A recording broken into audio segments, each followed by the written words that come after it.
Ну, во-первых, наверное, потому что это очень красивая страна, и я рада, что я сюда приехала. Это мой первый визит. Мне тут очень понравилось и природа, и архитектура, и люди.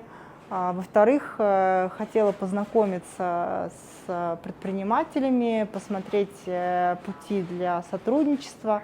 Вот сегодня мы провели встречу с девушками. Мне было очень интересно, и я думаю, что им тоже было полезно. Вот, я рада, если мой пример послужит для них источником вдохновения. И утром мы подписали тоже соглашение с торгово-промышленной палатой о сотрудничестве. И мы, я думаю, что в ближайшее время встретимся с ними и обозначим пути, как мы планируем развивать это сотрудничество. Вот, ну, как минимум, мы хотим помочь наладить нормально экспорт продукции из Таджикистана в нашу страну и в другие страны, в которых мы присутствуем.